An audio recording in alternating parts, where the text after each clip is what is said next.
e aí me apresento, então, mais formalmente a partir daqui. A nossa agenda de hoje, dentro do tema da mobilização de recursos, ela está dividida entre esse momento inicial aí de nos conhecermos um pouco melhor, e eu, do meu lado, tendo a oportunidade de falar um pouquinho sobre a minha experiência no terceiro setor, mas, de um outro lado, já tendo um retrato, um pequeno retrato de vocês, através daquela pesquisa. Lembra? Vocês receberam, e eu pude compartilhar, conhecer essas respostas, né? Então, eu selecionei 4 aspectos daquela pesquisa para trazer aqui como um retrato, a fotografia inicial que eu tirei, uma vez que a gente hoje não está com esse espaço de poder fazer essa conversa separada, quem sabe numa oficina, né?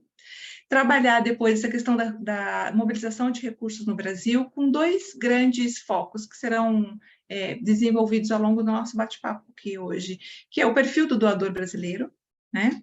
E que cenário que acontece hoje aqui, com uma pesquisa que a UIDES publicou recentemente, e também depois, imediatamente, a gente começar para a prática, que é a gente poder discutir um pouquinho por onde começar, né? Mas por onde começar, considerando hoje um bate-papo em critérios e estratégias, porque, assim, é um tema muito amplo, como tudo dentro da administração, né, o que envolve a gestão tem uma complexidade, mas eu acho que a gente tem que tratar isso com calma e absorver conteúdos, não minimizando o que vamos fazer, mas absorver conteúdos e pensando na aplicação prática deles, de acordo com a fase que a gente está. E aí eu quero fazer uma ressalva, porque eu observei que nós temos aqui um cenário de pessoas que estão com ideias mais embrionárias, ou então já com alguns voluntários trabalhando, a iniciativa da igreja, e outros já instituídos formalmente, com CNPJ, com estatuto social, com muitos voluntários, né? Então, que a gente possa trabalhar mesmo nessa cadência, né, de conteúdo, discussão, conhecimento, troca de experiências, com foco no levantamento desses recursos que a gente pode mobilizar e contribuir para a estruturação, reestruturação e ampliação, não dos nossos projetos, do impacto social, do propósito, né? Essa é a nossa primeira palavra, né? Da causa, daquilo que nós estamos trabalhando para mobilizar, e somos mobilizados e escolhidos, né, para isso, como um ministério. Bom, então, eu sou Áurea Barros, deixo aqui, depois eu sei que o Alexandre vai compartilhar com vocês a apresentação, né, a minha participação aí nas redes sociais. Eu sou formada em fisioterapia, sou pedagoga também, eu e Dona fizemos faculdade de pedagogia faz pouco tempo, né, Dona? E nos conhecemos, inclusive, éramos meninas, tivemos uma oportunidade de caminhar, né, juntas ao longo desses muitos anos, aí caminhos profissionais que se cruzam e que divergem também, mas que constroem juntos, é um privilégio também tê-la na minha vida, e atuo aí ao longo, eu tenho 51 anos, e atuo há mais de 30 anos dentro do terceiro setor, inicialmente mesmo voltada à questão das atividades médico-hospitalares, mas sempre trabalhando com os projetos de educação e saúde, porque trago na minha história a pedagogia também, né? Antes e além de profissional, eu sou filha, sou irmã, sou mãe, sou esposa do Elier Barros, nós somos casados há 30 anos, casamos em janeiro de 1993, e dentro desses 30 anos, há 23 anos, quando nós já tínhamos 7 anos de casamento, então, nós recebemos a graça de ter o Daniel, nosso filho, na nossa vida, né? E eu experimentei também a outra grande riqueza da minha vida, que é a oportunidade de gestar e de acompanhar o desenvolvimento de uma pessoa, né? Então, antes de mais nada, eu não poderia falar de mobilizar recursos, de captar recursos, sem reconhecer os primeiros e fortes recursos da minha vida, né? Que é a minha família, o meu lar.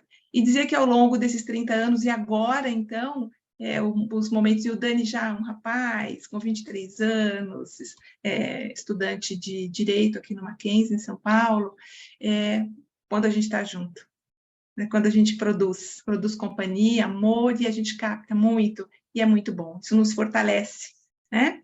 E a mim principalmente.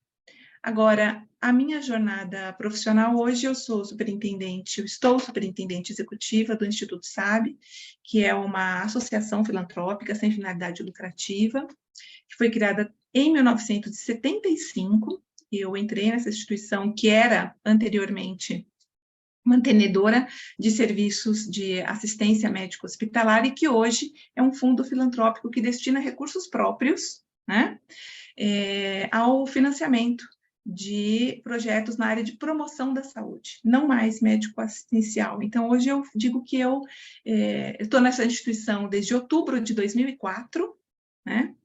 E doutor Aidar, que é esse meu companheiro que vocês estão enxergando aí, né? O meu diretor, minha chefia imediata, meu amigo, nós dois recebemos o desafio, então, de agora aprofundar os nossos conhecimentos e o nosso trabalho, né? O dele como médico e o meu como profissional que se dedicou à gestão, então, né, na minha especialização das entidades do terceiro setor, né?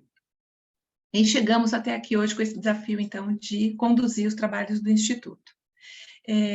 Mas eu tenho uma jornada de muitos anos, e nela eu tive a oportunidade de vivenciar experiências diferentes dentro do terceiro setor. Ali eu estou com um conjunto de adolescentes que trabalhamos aí na época quando surgiu a lei da aprendizagem, o pessoal da Cooper Glicério, aqui eu estou na Baixada do Glicério, que é uma área bastante estigmatizada da cidade de São Paulo, onde tem o trabalho das coletas, né, seletivas. Eu lembro dessa fase, tem muitos anos, e nós tínhamos às quartas-feiras uma assembleia com os catadores, lá debaixo do viaduto do Glicério, né?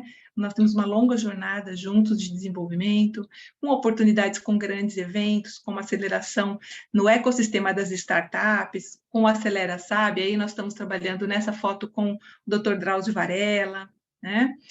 Trabalha divulgando e captando recursos para projetos como o Banco de Perucas Móvel, enfim, tendo a oportunidade de conversar com muitas pessoas. Eu venho do universo das antigas creches, hoje elas são os centros de educação infantil, né? Enfim, uma jornada que me formou, que me enriqueceu e que forjou em mim esse caráter, esse desejo profissional de contribuir com a transformação social, né? E para isso que hoje eu chego aqui dessa forma, né? Com carregada de um sentimento de compromisso social, instrumentalizada pelo meu conhecimento e certa de que o que eu sei não é nada diante do todo, diante do trabalho em rede, daquilo que a gente pode construir, e essa é a riqueza de estarmos aqui hoje, né? Nessa caminhada. Agora, o retrato que eu tenho de vocês é menor, é através da pesquisa, né? Eu separei 4 aspectos que me chamaram a atenção e que acho que tem relação importante com o que a gente vai trabalhar hoje, que é a existência, né, de uma diretoria constituída. Vocês me cortem se ficar alguma coisa confusa ou dúvidas, tá bom? Por favor. Ali, tá vendo? Quase 89% dizendo que sim, que existe uma diretoria constituída, né? De um outro lado, eu perguntei se haveria um departamento específico de captação de recursos, e aí veja como essa realidade, ela se inverte, né? Esse é um insight importante, porque representa a realidade das organizações. E eu não estou falando assim, mas eu respondi isso porque ainda a minha iniciativa é pequena. Não, nós temos grandes instituições, né? É um desafio. A área de captação de recursos, ela geralmente não está estruturada. Isso não é uma realidade do restante do Brasil e só nesse grupo que estamos aqui, não é. Né? Então, esse primeiro fato é uma constatação e da minha experiência também, né? De um modo geral, assim como o gráfico aqui nos mostra, as organizações não têm uma área específica. Elas existem, estão em crescimento. Hoje é uma atividade, inclusive, formalmente remunerada, com CBO, já existe. Mas ela não é uma prática incorporada no terceiro setor ainda. Além disso, me chamou também a atenção, né, o fato da presença de vocês nas redes sociais, o que é uma coisa importante, que conversa bastante com o cenário do terceiro setor no Brasil e a importância para a captação de recursos. Eu achei legal colocarmos aqui, tá? E ainda também trazendo aquela inversão, né, ao mesmo tempo que todo mundo está muito presente, já está constituído, caminhando devagarinho, as doações, né? Nós tivemos um apontamento aqui de recebimento de doações de pessoas físicas, ou então ainda não recebeu. Né? Então, também me mostrou um universo ainda, não estou dizendo do volume, mas um universo de relacionamento para mobilização de recursos, para recebimento de doações, com foco ainda somente nas pessoas físicas. Então, eu queria que a gente guardasse isso, e esse é o retrato que eu tenho de vocês. Né? Então, eu estou partindo dessa leitura para poder trazer um conteúdo para a gente discutir e contribuir nesse sentido. Bom? Bom, dito isso, então, eu realmente trouxe aqui alguns insights. E o primeiro deles está voltado, né? Eu, hoje, através, né, do Instituto Cares, eu coloquei o Instituto Cares aí do meu lado para conversar com a gente aqui hoje, né? E o primeiro deles é uma pesquisa, que ela é bastante interessante, e que a gente faz uma leitura de quem é o doador brasileiro. Né? Qual o perfil desse doador brasileiro? Né? Então, a gente vai... Deixa eu ver se eu vou conseguir, então, aqui. Eu fiz já um exercício com os meninos, se a gente consegue abrir. Eu vou divulgar aqui para a gente, só um minutinho. Ó, se todos conseguirão, vocês me deem um joinha aí nas reações, tudo bem? Todo mundo? Ok, né? Aquele exemplo de infográfico traz a gente para essa página. Com isso, fica um recorte aqui algumas vezes durante a nossa conversa. Eu vou entrar em alguns sites. Então, esses já são, estou dando aqui sugestões de locais, de pesquisa, de aprofundamento de conhecimento que pode ser aproveitado para estruturar uma fala de vocês, a estruturação do próprio projeto, com o foco da mobilização de recursos. Mas o fato é que, segundo a pesquisa publicada aqui pelo IDES, que é uma grande instituição e de longa data constituída, e com um trabalho grande nessa área de formação e de transformação social, de leitura do terceiro setor no Brasil. Ela está aqui em 2020, então a gente já estava fazendo uma leitura do impacto da pandemia sobre as doações. Na verdade, eles têm uma publicação de 2018 e, na sequência, essa de 2020, que 60% dos brasileiros doam. Né? Segundo a pesquisa, né? Eu vou descer um pouquinho, porque a gente vai olhar aqui os resultados completos. Vamos ver se ele carrega. Pronto. Bom, então vamos lá. Na pesquisa, a gente tem que 60% das pessoas pesquisadas, né, mais de 60%, disseram que doam, né? E na sequência, a gente tem na pesquisa ainda se essas pessoas fazem doação em dinheiro, né? Se fez doação nos últimos anos, né? Se ela é regular ou não, qual a área dessa preferência, se ele é um doador institucional ou se ele não é institucional. Então, a gente tem ali, tá vendo, uma tendência para o lado do que é instituição, de doar para credibilidade, para uma instituição e não de forma isolada. Eu vou pulando aqui, porque são insights só, tá bom? Realmente, deixa ele carregar aqui. Outra questão muito importante, vocês veem que a listinha aqui, nas faixas, né, nas barras do gráfico, mostrando que o Nordeste é o local, e eu procurei mais de uma pesquisa, eu venho atualizando e acompanhando, aonde acontecem as doações. Né? Então, vamos sempre fazer essa reflexão com o universo daquilo que a gente está tentando construir, com a realidade de cada um de vocês, que eu não conheço, para um retrato retirado aqui pelo IDES do Brasil no foco das doações. Né? Então, 40% dos pesquisados respondem Nordeste, né? Seja porque fica essa discussão, a gente não vai hoje parar aqui, porque não é o nosso foco, a gente vai caminhar aqui porque o conteúdo é grande, mas a gente tem uma leitura do Nordeste muitas vezes equivocada e muitas vezes correta, quando a leitura é de vazios assistenciais. Ainda existem, não é falta de potencial, mas existem alguns vazios assistenciais que precisam ser trabalhados. E acho que isso está respondido aqui, também é a visão das pessoas, né, de necessidade. Aurinha, só um Oi? adendo. O Léo, quando eu estava em João Pessoa, Uhum. me levou para conhecer uma comunidade quilombola. Uhum. E aí, depois eu voltei no hotel, Uhum. eu estava hospedado, eu perguntei para o pessoal do hotel, ninguém conhecia a comunidade quilombola. Uhum. Então, é esse vazio que existe lá. Uhum. Exato. Tem a demanda, mas a própria cidade não consegue enxergar. E aí tem esses gaps que eu chamo, né? Nesses locais que aí é onde a gente faz interseções, né? Isso. Mas, Alexandre e todos, ao mesmo tempo, quando eu leio ali aquela barra com 40% sobressaindo, e nesse momento também de interação com o Nordeste que a gente tem feito aqui pelo Instituto, existe um olhar do ponto de vista da organização dos recursos para investimento no Nordeste, no que se refere aos investidores da área do terceiro setor. E a gente vai ver à frente, comprovadamente, sabe? E essa, eu estou querendo dizer que há uma oportunidade. Nós estamos com um cenário de oportunidades, de estruturação, de iniciativas e de mobilização dos recursos. Tá? Isso é um fato, assim, quando eu trouxe para montar o nosso material, elas têm uma harmonia, sabe? O momento que eu já enxergava, nós entramos agora para esse trabalho com o Nordeste, essa visão dos vazios assistenciais, a resposta da pesquisa e os instrumentos para a doação. A maioria das pessoas eu ia dizer que votam, gente, que não sei se de repente eu digo que votam também, mas que doam são mulheres, né?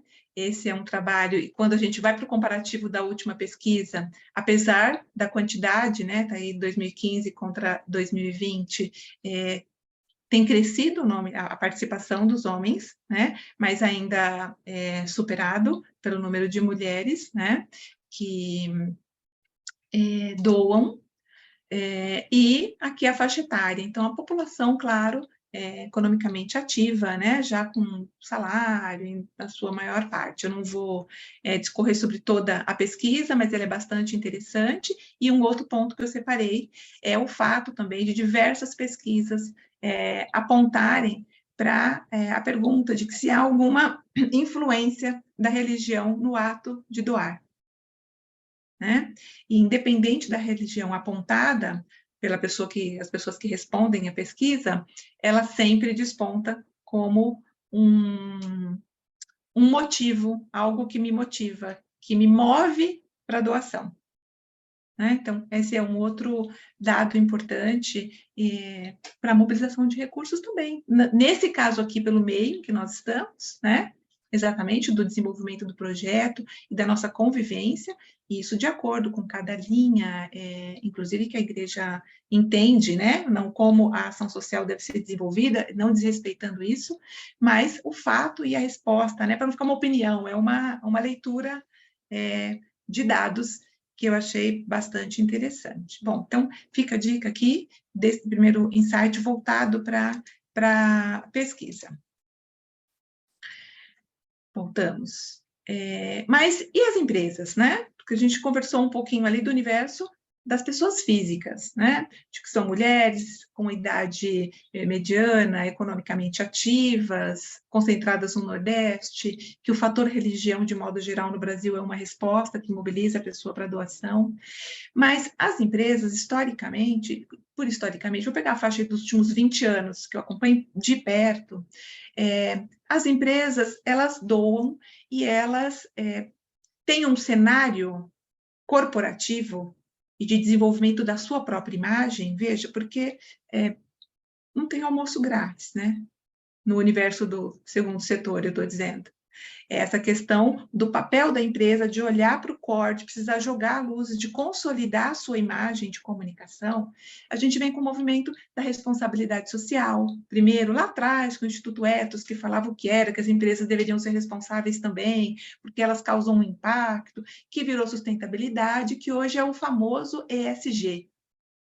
Né? E que tem nome em inglês, e que todo mundo fala, e os objetivos do desenvolvimento do milênio, mas o fato é que essa caminhada das empresas no movimento de mobilização, de destinação dos seus recursos para ou projetos próprios sociais, ou para organizações e projetos do terceiro setor, quando a gente chega ali em entre 2017 e 2018, o gráfico mostra para a gente algo que eu já tinha essa visão, acompanhando até pelo meu próprio trabalho. As empresas mudam a tendência, elas diminuem, não o volume da doação, o volume total, mas elas vão deixando ou doando menos, uma doação direta própria, e vão criando os seus institutos e fundações de forma mais específica, mais contundente. Então, a gente tem um cenário no Brasil, hoje, mas principalmente de 2018 para cá, de afirmar que nas empresas os recursos estão aplicados ao terceiro setor, eles estão cada vez mais acontecendo através dos institutos e fundações, ou seja, a empresa está procurando uma profissionalização nesse segmento. Isso quer dizer o quê para nós que estamos querendo mobilizar, precisando mobilizar recursos? Burocratização. Menos, mais, mas tem uma burocratização, né? Começa a ter mais fichinha, começa a ter mais algo eletrônico, uma exigência maior de um documento ou outro, né? E isso também não impede a gente de mobilizar ou de fazer contato direto com alguém de uma empresa. Nós começamos a nossa conversa hoje com o Claudio Honor nos contando aqui sobre a mobilização de recursos para uma atividade com as crianças do CARES, através de um contato de uma pessoa com credibilidade dentro de uma empresa, né? Agora, isso existe, é bom, né? E são os nossos contatos e relacionamento para mobilização. Mas, de modo geral, no Brasil, a gente tem um aumento da estruturação de institutos e fundações. Então, é algo que na nossa caminhada e aprofundamento dos nossos conhecimentos, da estruturação da área, a gente precisa atender, né? Porque vai acontecer, quando eu bato na empresa, ela fala, é ali com a minha fundação, é ali com o meu instituto, né? Isso vai acontecer, isso já tem acontecido, né? E um outro fato é que as empresas cada vez mais estão deixando de usar aquele canal tradicional da internet, que era só o site que elas tinham, ou um e-mail marketing, para entrar nas redes sociais. Daí já é um ponto positivo para o grupo aqui que respondeu e que está presente na rede social. Está começando a enxergar. Esse é um local importante. Aurea, o Roberto quer fazer uma pergunta. Roberto Avani. Oi, Roberto. Abre o microfone, Roberto, para poder falar. Oi, boa noite, pessoal. Boa noite. Na realidade, por exemplo, quando eu vi, né, a Áurea colocando esse gráfico aí em relação à tendência aí das empresas, eu até já, numa das primeiras apresentações aí, né, das nossas reuniões, eu comentei alguma coisa justamente sobre esses projetos, né? Então, assim, eu sou, né, profissional da área industrial e trabalhava numa empresa lá na Bahia, né, da qual tive experiência, né, nessa área, e essas estatísticas realmente elas apontam para isso mesmo, né? Aí eu estou em outro grupo aqui agora, né, também no mesmo segmento industrial, e tanto lá na empresa que eu estava lá na Bahia, né, tinha, né, um instituto, como a empresa que eu estou agora, ela tem uma fundação. Então, de fato, as grandes empresas, elas estão indo nesse viés mesmo, né? É a experiência própria, né? E realmente as estatísticas aí, né, que a Áurea está apontando aí, justamente nesse viés aí de 2017, 2018, é o que está acontecendo mesmo, e a gente está vendo isso, e eu, né, pelo fato de participar, né, de grandes grupos nessa área industrial, a gente tem presenciado isso. De fato, era só para pontuar isso aí, e é o que está acontecendo realmente. Muito bem, é um fato, né? Então, a gente também não é questão de assustar, mas é uma questão de, como tudo, nós nos preparamos, e a leitura do cenário é importante para entender, inclusive, em que momento, né, a minha instituição ou projeto está, qual é o universo de mobilização de recursos que eu tenho agora, valorizar, efetivamente realizar, com uma leitura de cenário, ou seja, a ação é local, mas o pensamento é global. Cabe a nós, gestores, né, das organizações, iniciativas, empreendimentos, independente do porte, independente dos coletivos sociais, não formalizados, de conhecer o caminho, que é isso que a gente está buscando aqui. E aí, vamos trilhando e entendendo, e fazendo alianças, né, para alcançar. E um outro dado também, último desse cenário aqui das empresas, é o dado aqui do aumento realmente entre 2016 e 2018, a gente faz uma leitura de aumento de percentual no volume de envolvimento mesmo, de destinação de recursos. Isso é uma coisa bacana. Então, está caminhando para a profissionalização nas empresas, para o Instituto e para a Fundação, mas há um aumento. Porque há uma leitura, gente, por convicção ou por conveniência, Não sei se é por propósito ou se é por conveniência da empresa, por causa desse mercado, agrega valor, é a cadeia de valor gerado, mas é um fato que nos favorece, né? Mais recursos estão destinados, estão sendo aplicados dentro para beneficiar o terceiro setor, o desenvolvimento local, principalmente da grande indústria. Então, dito isto, olhando esse cenário, tiradas as leituras das nossas fotos, né? Nesse cenário do terceiro setor, por onde começar? Né? Cada um de nós, e eu todos os dias também, porque todo dia a gente está conduzindo o instituto, a gente olha e fala, por onde começar com o cenário? O cenário é dinâmico, né? Há uma dinâmica. Na captação de recursos há uma dinâmica também, de negócios sociais, né? De patrocínio, de financiamento das pessoas e das empresas. Então, por onde a gente começa, né?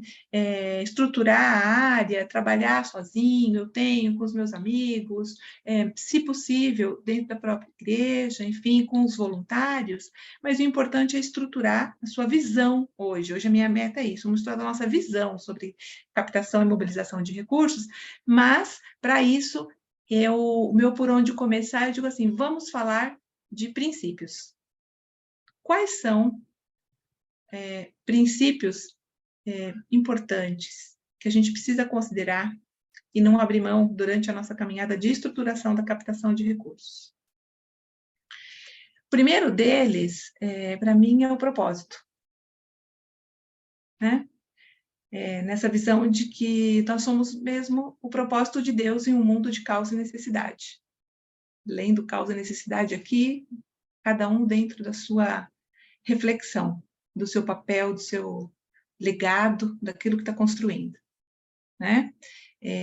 Mas tendo o coração dedicado ao ministério que recebe, àquilo que está à frente, né? E para ter essa questão mesmo que está ali em Eclesiastes, que é essa questão, né, de tempo e modo. Né? De tal forma que o crescimento dos nossos projetos, da captação de recursos, do impacto social, da causa, do propósito, né? Ele é nutrido por processos. Então, tudo que a gente disser e conversar nessa caminhada, na trilha que o Caio está propondo, eu vejo como meios para forjar mesmo a nossa resistência, né? Essas experiências, como é que a gente sai de cada encontro desses?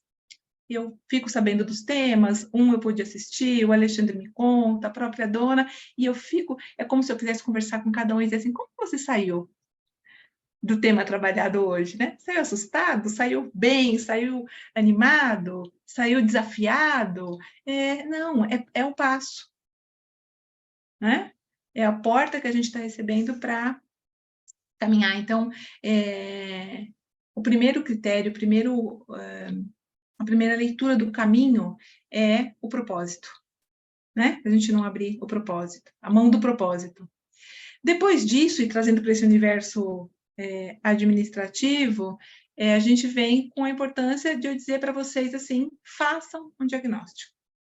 Façam uma leitura da iniciativa. Se você está numa uma instituição já constituída, que você vai escrever isso, ótimo. Mas se você vai olhar para o universo que você está chegando como voluntário, como alguém que quer participar, conheça. Né? Se você está partindo só de uma ideia, você está partindo já de uma organização, mas se tiver de uma organização, e a maioria respondeu que já existe diretoria e um estatuto, independente do momento que está, a gente precisa conhecer o estatuto social. Né? O captador de recursos, ele precisa conhecer os limites, porque muitas vezes não, invariavelmente, existem regras e limites que estão escritos, né? E que são parte da governança da organização. Né? Então, se você não conhece, muitas vezes, você pode mobilizar um recurso que o seu estatuto não permite. Né? Então, quais são os princípios? É importante você se colocar, muitas vezes, até como voluntário, eu quero fazer essa instituição, ela permite isso? O estatuto permite? Né? Quais são os ativos que você tem no entorno? A gente falou aqui de empresa, de instituto, de fundação, mas talvez você tenha aqui em que grupo? Qual é o grupo com que você está se relacionando? Embora a gente fez essa leitura de cenário externo e de oportunidades, olha, para os ativos da organização. De novo, o exemplo que o Nuno trouxe foi maravilhoso no começo de contar, né? Foi uma leitura de um ativo, de um relacionamento bem utilizado, né? Então, quais são os ativos? A gente está conhecendo o entorno, né? O entorno, estou dizendo agora, não é o entorno físico, o bairro, são as pessoas. Qual é o grupo de pessoas que você, na execução do projeto, se relaciona, né? É o grupo da própria igreja? Não. É uma atividade paralela a ela e ela não se mistura? Quais são as suas possibilidades de ativos? Eu estou dizendo o seguinte, vamos começar pelo que temos, não pelo que não temos, né? O que você tem? Né, para começar, eu acho que essa é uma leitura importante desse diagnóstico, para balizar a sua primeira atitude, busca de estratégias, entender como a organização é vista pela comunidade. Ela é vista, em primeiro lugar, né? Ela é vista pela comunidade. Essa ação já começou, está acontecendo extramuros. A comunidade do seu entorno já conhece, participa, ela participa dos eventos, ela é mobilizada. Né? Vocês estão construindo a imagem distante ou na rede social, o entorno está sabendo o que é feito? O entorno é um ativo que pode contribuir, além do entorno comunidade que é assistida pelo projeto, como acontece o reconhecimento da organização, né? E, principalmente, conhecer o orçamento e recursos que podem ser utilizados nessa mobilização. Eles existem, né? Existe algum tipo de recurso para produzir material, por exemplo? Então, a gente precisa fazer essa leitura. E, de novo, a questão da fotografia, né? O diagnóstico é uma fotografia que tem que estar, para o captador, ela tem que estar aqui, clara, né? Fechar os olhos e ter pronto com você. Como se a gente pudesse aqui fazer um exercício de responder essas questões, né? Como é que foi realizada? Já foi realizada a captação de recursos? Você conhece os limites da sua instituição, aonde você pode captar ou não, aonde ela está impedida? Né? Prazos, datas, como a comunidade olha para esse entorno mais próximo. Isso é extremamente importante. Se você tem esse diagnóstico e está mobilizando recurso, tem um outro critério, gente, a gente não pode abrir mão disso. Não dependa de um único financiador. A palavra de ordem, diversifique. Diversifique. A gente tem muito forte a questão de captação de recursos por projetos, ela é muito importante, mas muitas vezes os projetos vêm com recursos carimbados. E muitas vezes, na maioria das vezes, eles vêm destinados à atividade fim. Né? É a alimentação, a atividade, o material que vai comprar para estar no projeto. E, por exemplo, é muito pouco provável que ele possa ser aplicado para você conseguir pagar um contador. Né? Vocês já passaram pelo módulo aí que falou dos aspectos jurídicos, né? Na medida em que você cria, vem obrigações acessórias juntas, né? Junto com esse crescimento da legalização da instituição, né? Então, captar por projeto é importante, mas a diversificação, né? Trabalhar com a pessoa física dá trabalho, né? Trabalhar dá trabalho, quer dizer, mobilizar através das atividades com as pessoas físicas dá trabalho. A gente faz um evento e conversava hoje com a dona mais cedo, e aquela coisa, a gente lembrou de alguns eventos, termina o dia, você está exausto, né? Se mobilizou literalmente para aquilo, e talvez o volume de recursos nem foi tão alto quanto um projeto que dá para construir a sede da entidade. Mas aquele recurso é o recurso mais livre que você vai ter para aplicar no desenvolvimento institucional. Né? Quem trabalha com os recursos com o poder público vai sofrer com descontinuidade política, né? Com algumas regras de controle e limitações. Então, você precisa fazer uma leitura. Eu não sei aqui, mas o retrato, e por isso eu trouxe esse slide, lembra lá da resposta lá na pesquisa? Eu tinha ali as pessoas dizendo que tem mobilização de recursos pessoa física. Acredito que alguma empresa, eu sei que o Caris já tem uma experiência um pouco diferente, estou mais próxima da realidade, mas acho que isso ainda não se aplica não estou errada, né? Se alguém quiser me corrigir, fica à vontade, acho que de que ainda a gente não tem uma diversificação. Então, esse é um ponto-chave da estruturação da captação de recursos. Quando a gente vai executar, eu vou começar a falar, mas, Áurea, no momento eu só tenho uma pessoa física. Ok, mas o seu olhar, ele deve caminhar, o seu trabalho deve caminhar no foco da diversificação dos recursos, né? Então, de repente, se hoje você perder esse único financiador, como faz? Né? Então, se você está aqui, vai começar a pensar estratégias para mobilização de recursos, além de quantidade, ela tem que ter uma capilaridade, uma diversificação, né? E para diversificar, a gente tem que promover engajamento. Né? E engajamento não é fácil, mas é a essência da mobilização de recursos, porque algumas pessoas próximas, elas não podem estar habilitadas tecnicamente para trabalhar na causa, mas essa pessoa pode ser uma grande líder e mobilizadora de outras pessoas, passar listas de WhatsApp, uma pessoa que telefona, é uma pessoa que vem trabalhar no evento. Existem jovens perto desses grupos, eu fiquei querendo perguntar para cada um de vocês, né? Vocês se relacionam com jovem? Gente, além de, quando mobilizados, eles lidam super bem com as redes sociais, com construção de materiais gráficos, são rápidos, se bem direcionados, são, assim, mobilizações de recursos humanos riquíssima para a instituição e para o projeto. Né? Então, será que a gente está olhando para além do dinheiro, né? Para que universo de recursos, lembra dos ativos, né? Lá no diagnóstico, pega o papel e caneta, né? Então, quem são as senhoras que estão perto, que elas querem ajudar, mas talvez ela não consiga vir para participar do evento, né? Mas ela tem material que ela pode fazer, então, engajamento, né? Lógico que existe técnicas famosas e importantes de engajamento, né, de comunicação, mas a gente pode fazer também com o universo com o qual a gente faz esse relacionamento diário do projeto social. Pesquise, benchmark, né? Se você pensar aí na sua realidade, né, por exemplo, as pessoas que estão aí na Paraíba, não sei em qual cidade, né, vocês são daí, mas assim, quais são as 3 organizações, né, à direita, no sentido da sua direita, de mais bem estruturadas organizações ou projetos sociais, e as que não estão ainda, as suas congêneres, né? Entra no site, manda um e-mail, faça um contato, né? Agenda, nós estamos conversando aqui pelo Zoom. Né? Como é que as pessoas têm esse trabalho da mobilização de recursos estruturada? Como ela conseguiu? As pessoas, elas gostam de fazer essa troca e amplia o universo. Né? A gente, no Bases mesmo, o Alexandre e o Claudionor puderam participar. Quanta troca acontece no grupo? A gente está falando de um tema, uma pessoa já levanta e fala, eu tenho feito isso, aí já passa por...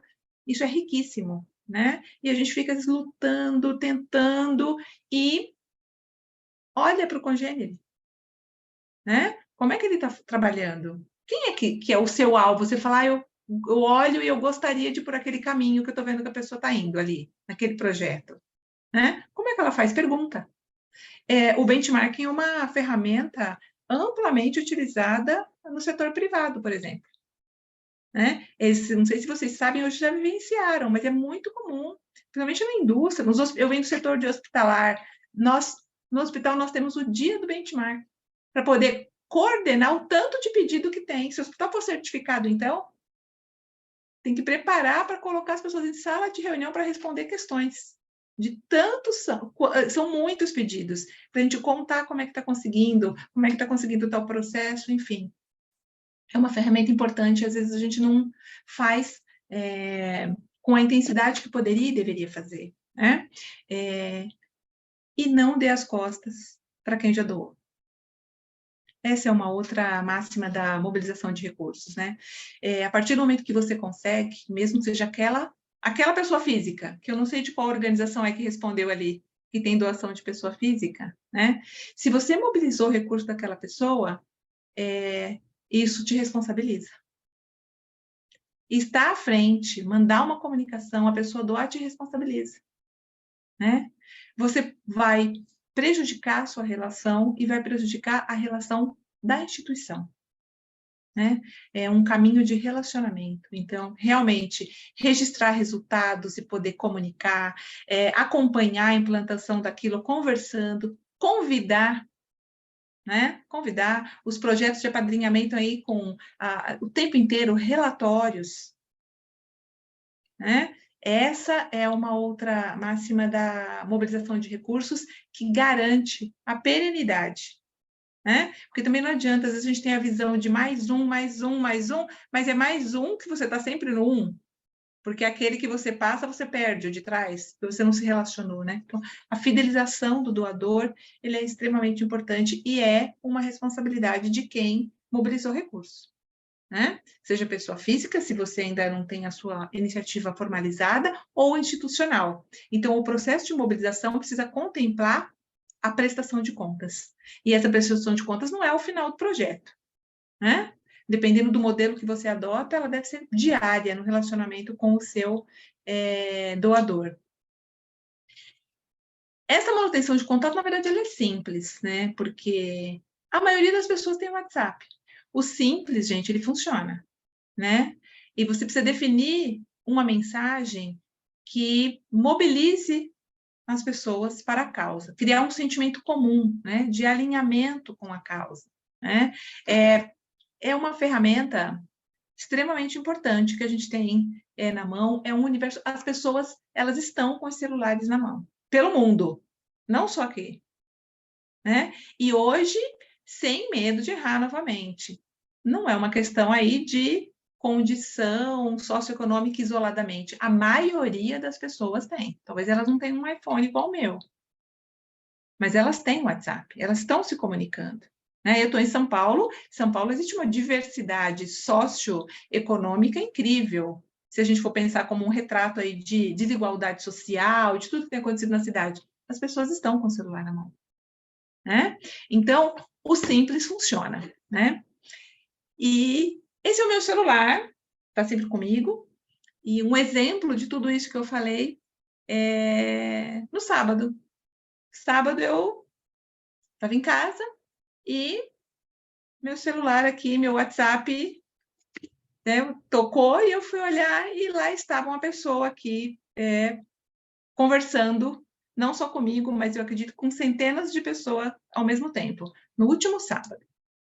Vamos ver se a gente consegue, acho que o áudio talvez não saia, mas eu vou...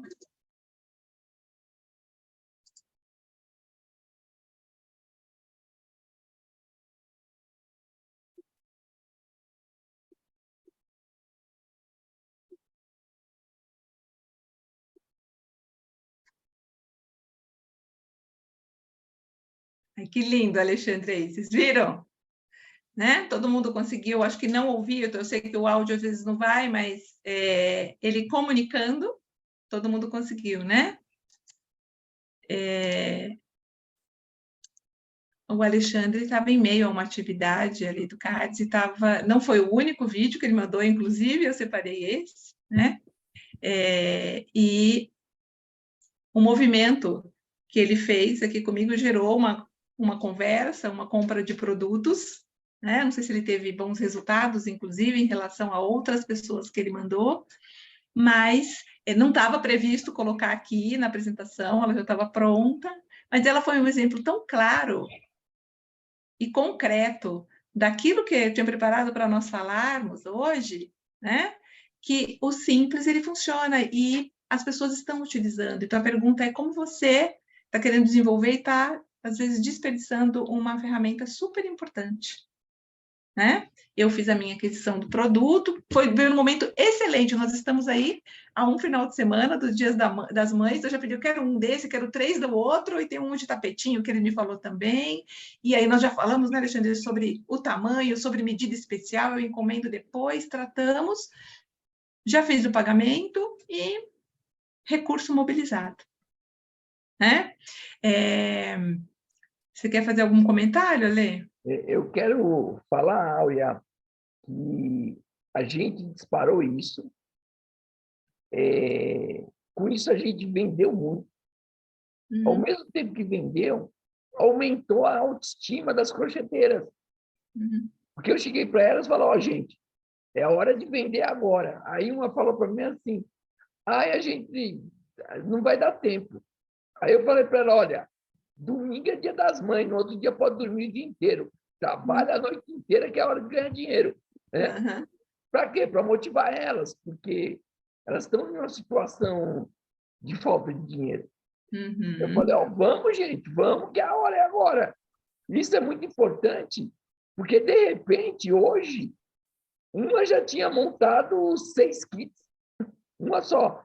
Quer dizer, Motivadíssima. Isso, é isso. E a gente que tem os insights na coordenação, a gente tem que fazer o simples. Né? O simples, que nem você falou, funciona. Outra coisa que você falou aí, que é muito importante, é a captação de voluntários e estudantes, que é o pessoal que domina a mídia.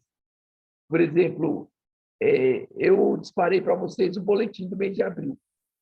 Uhum. Quem está fazendo esse boletim é uma voluntária da odontologia.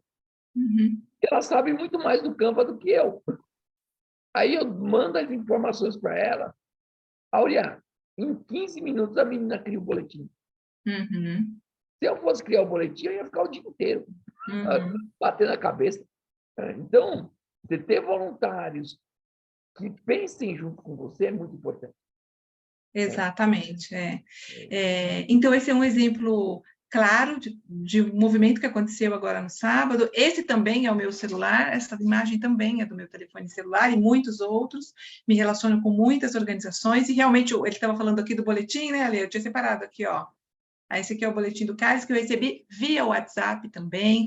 Esse daqui é um relatório de uma organização chamada Saúde Contato, que trabalha no Morro do Alemão e na Favela da Rocinha, né? São umas meninas incríveis, um grupo que trabalha e são parceiros nossos via WhatsApp. Esse é o Gilson, não sei se alguém conhece o Gilson já, mas ele é o presidente da Associação de Moradores de Paraisópolis, que são 100 mil pessoas na comunidade, né? E esse é um filme super simples, que ele está ali, nas vielas da comunidade, mostrando, falando, mobilizando recursos, pedindo, vai fazer um jantar, vai fazer evento, tem a questão das marmitas, mobilizando, né?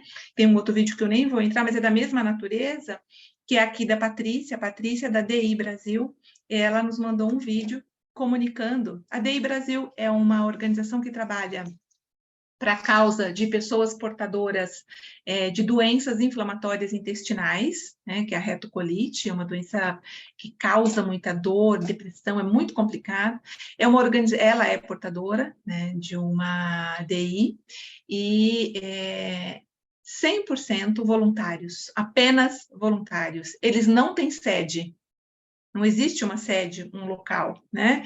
E eles mobilizam desde medicação de alto custo para as pessoas, até esse vídeo, que ela está me dizendo nesse vídeo, e dizendo ao grupo, né, de pessoas que ela tem contato, que a DI conseguiu aprovação na comissão de justiça de um projeto de lei que vai garantir direitos para os portadores de doenças inflamatórias intestinais, né? De um impacto social incrível o trabalho deles e apenas com voluntários. Ou que bom, muitos voluntários fortes e intencionados fazendo um trabalho de advocacy no Brasil para garantia de direitos, né? Para as pessoas portadoras dessa doença. Então, eu deixei aqui de propósito, esse é o meu WhatsApp, né? Então, é uma ferramenta que está colocada e que a gente precisa utilizar. É o simples que funciona, né?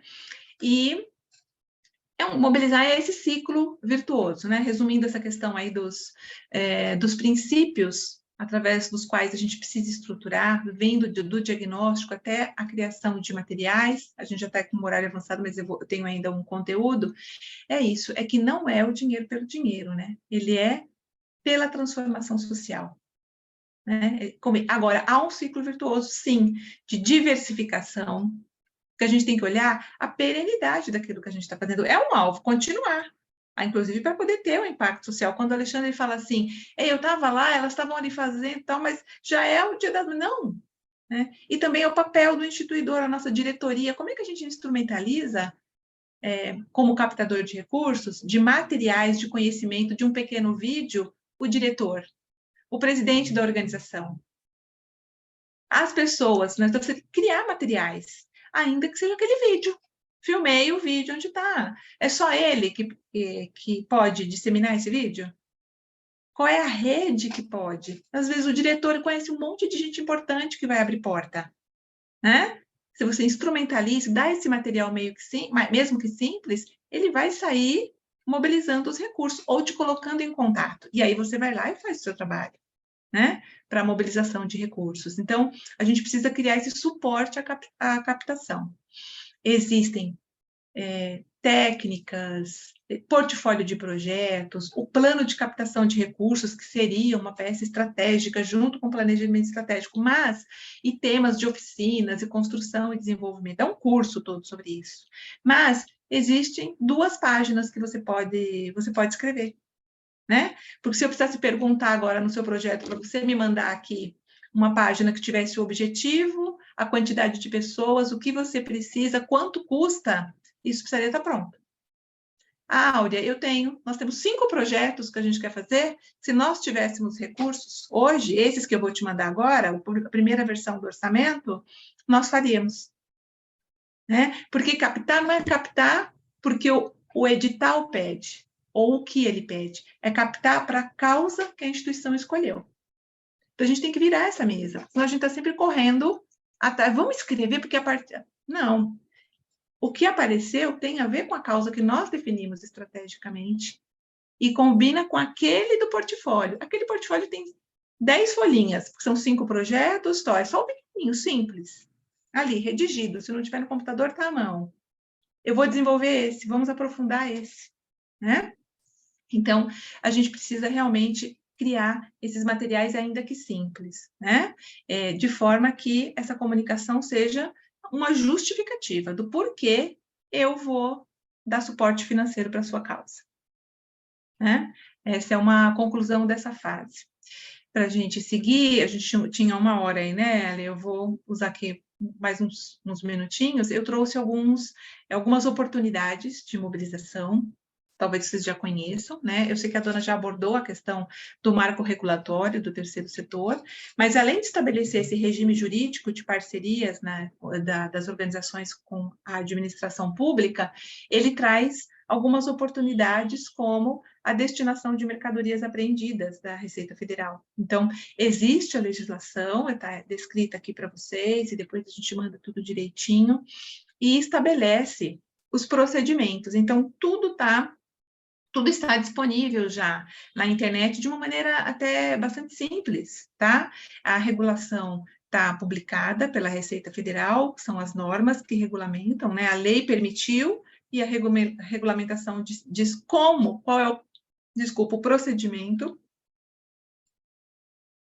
Principalmente no artigo 6º dessa regulamentação, você tem a definição de como isso pode ser feito para organizações da sociedade civil, e porque é mais longo, obviamente, o texto do que eu estou mostrando aqui, que é só um flash, mas ela descreve, inclusive, as entidades, as organizações religiosas. E a condição para isso, fala sobre a comercialização do que for recebido em bazares. E o que precisa, e se precisa de recibo, e por quanto tempo tem que guardar, né? Mas o fato é que tem aí um como faz. Detalhe aqui, é uma limitação. As instituições precisam apresentar o cartão do CNPJ ativo há pelo menos 3 anos. Tá vendo? Aqui tem um corte, e depois o restante da documentação. Mas fora isso, realmente o preenchimento do formulário, lógico que o que você pedir precisa ter uma harmonia com a causa que você descreve, você tem que convencê-los. Não é um projeto, tá? É só naquele pontinho. Mas você vai precisar, se você pediu doação de brinquedos e você não vai fazer um bazar e trabalha com adultos, não vai fazer sentido, né? Agora, se você sabe que tem brinquedos e pediu para a brinquedoteca da instituição, ok, tá? Então, tudo isso está disponível e é uma sugestão interessante, tá? Depois pessoal precisando, a gente pesquisar, você deve sempre procurar a unidade da Receita Federal da sua região, da sua cidade, né? É um órgão nacional, ele está distribuído pelo Brasil. Fora isso, a questão dos editais, cursos e plataformas, né? Esse daqui está dentro do GIF, que eu não sei se todos conhecem também, mas é uma plataforma grande que reúne, nós não falamos que existe uma tendência de institutos e fundações, confirmada, inclusive, na experiência de alguns de vocês. Esse site é o site que reúne esses institutos e empresas, né, e fundações, que é o GIF, e aqui o GIF também está alinhado já às redes locais, e existe a Rede do Nordeste. A Rede do Nordeste, ela está hoje coordenada por essas fundações e institutos, tá vendo? São 3, uma fundação e 2 institutos, e justamente é um fórum para que você possa procurar se apresentar e participar das discussões de como a destinação de recurso pode ser feita, né? E tá aqui, ó, no site tem essa, clica e vai mandar um e-mail para lá, né? Então, os financiadores se reúnem também, né? E eu observo essa importância, esse olhar para os vazios assistenciais das empresas no Nordeste se organizando. Então, eles não estarão, eles já estão criando espaços para o Nordeste. É uma grande oportunidade. Agora, tem poder quem tem iniciativa. Eu acho que esse é um aprendizado meu, profissional, né? A sua iniciativa vai te colocar, muitas vezes, em discussão. E isso já é alguma coisa, né? Vai construir, vai ser lembrado. Um outro importante, eu não sei se vocês conhecem, é uma plataforma que é o Impacta Nordeste. Ele vem aí de uma reunião da Artemisia e da Fundação Getúlio Vargas, aqui em São Paulo, né, que cria o Impacta Nordeste. É um canal que reúne muitas oportunidades de mobilização de recursos, que divulga contextos, que também mostra possibilidades, né? Muita coisa sendo feita, inclusive na Paraíba, né? Tá aqui dentro. Olha isso aqui que interessante, tá vendo? É um programa gratuito para apoiar mulheres empreendedoras na captação de investimento, na mobilização de recursos, né? Com organizações enormes, responsáveis se responsabilizando. Então, já há, dentro do Nordeste, toda uma movimentação empresarial, né? Com fundos sendo criados para serem acessados. Né? Então, a gente não precisa ter esse receio, esse medo, precisa ir procurar, precisa sair, né? Mandar, fazer contatos, entender se você tem possibilidades de começar a promover uma discussão nesses locais, né? Ainda faça de forma virtual, né? Que reduz o custo de fazê-lo. E um último aqui, que eu trago, e que eu comentei já com o Cláudio Honor e o Alexandre, está aqui, não apenas em São Paulo, mas muito em São Paulo, que é a Rede Asta, e que traz... Lembra que eu contei sobre a Benglo? Essa aqui é a Glória Pires, né? Ela tem uma iniciativa, mas existem algumas em São Paulo, online e físicas e lojas físicas. Essa é a loja na Oscar Freire, né? Do movimento aí, da organização que está à frente, que só vende produtos de pequenas organizações sociais, de material de artesanato, né? Aqui eu estou rodando alguns outros, você está vendo? Esse daqui, inclusive, o Mãos e Mentes Paulistanas, fica aqui na Zona Norte de São Paulo, dentro de um shopping. São quiosques. E eu já comprei. Né? Hoje eu estava até lembrando disso, contando para ela que ela tem um presente que eu levei daqui, dessa iniciativa para ela lá nos Estados Unidos. Né? Então, a gente tem soluções distribuídas, já estruturadas, mas a gente tem que bater lá na porta para conseguir acessar o recurso. Muitas outras, todas voltadas ao Nordeste. Eu não vou mais entrar em cada página, porque a gente está passando do horário que me foi